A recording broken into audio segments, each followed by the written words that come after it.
Alors il leur dit, une nation s'élèvera contre une nation et un royaume contre un royaume. Il y aura de grands tremblements de terre et en divers lieux des pestes et des famines. Il y aura des phénomènes terribles et de grands signes dans le ciel. Mais avant tout cela, on mettra la main sur vous et l'on vous persécutera, on vous livrera aux synagogues, on vous jettera en prison, on vous mènera devant les rois et devant des gouverneurs à cause de mon nom. Luc 21, versets 10 à 12. Tout ceci s'accomplit durant la période apostolique. Les disciples furent arrêtés, persécutés, fouettés, emprisonnés et amenés devant des rois et des princes. Cela vous arrivera pour que vous serviez de témoignage. Au verset 13. Ils souffrirent de cette manière, afin qu'ils puissent avoir l'opportunité de témoigner. En effet, ils rendirent témoignage dans les synagogues.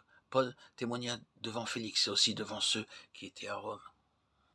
On poursuit dans Luc 21, du verset 14 à 18. Mettez-vous donc dans l'esprit de ne pas préméditer votre défense, car je vous donnerai des paroles et une sagesse telle que vos adversaires ne pourront leur résister ou les contredire. Vous serez livrés même par vos parents, par vos frères, par vos proches et par vos amis, et ils feront mourir plusieurs d'entre vous. Vous serez haïs de tous à cause de mon nom, mais il ne se perdra pas un de vos cheveux. Ici, le Seigneur prophétise ce qu'ils auront à expérimenter plus tard. Nous voyons au verset 19, « Par votre persévérance, vous sauverez vos âmes. » À ce sujet, les disciples sont tenus pour responsables.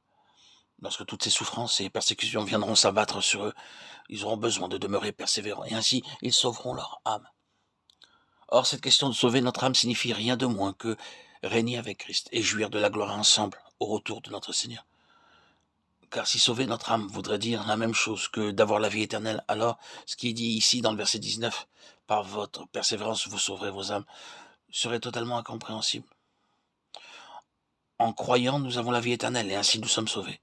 Mais dans le verset 19, il nous est dit que pour sauver son âme, une personne doit endurer toutes ses souffrances avec persévérance. Celui qui aime sa vie la perdra, et celui qui est sa vie dans ce monde la conservera pour la vie éternelle.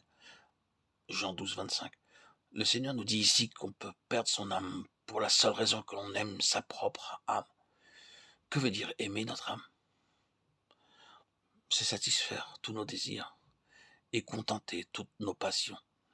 Si le Seigneur, par exemple, nous demande de cesser de faire une certaine chose, il faut nous soumettre, nous donner nous-mêmes afin d'obéir au Seigneur. Nous devons céder au Seigneur chaque fois que nous lui obéissons. Si nous aimons notre propre âme, nous ne réussirons pas à obéir à la volonté du Seigneur, quoique nous nous y efforcions. Un autre exemple. Si le Seigneur veut que nous abandonnions cette chose que nous avons plaisir à faire, ou cette personne que nous aimons tendrement, le suivrons-nous si nous aimons notre âme?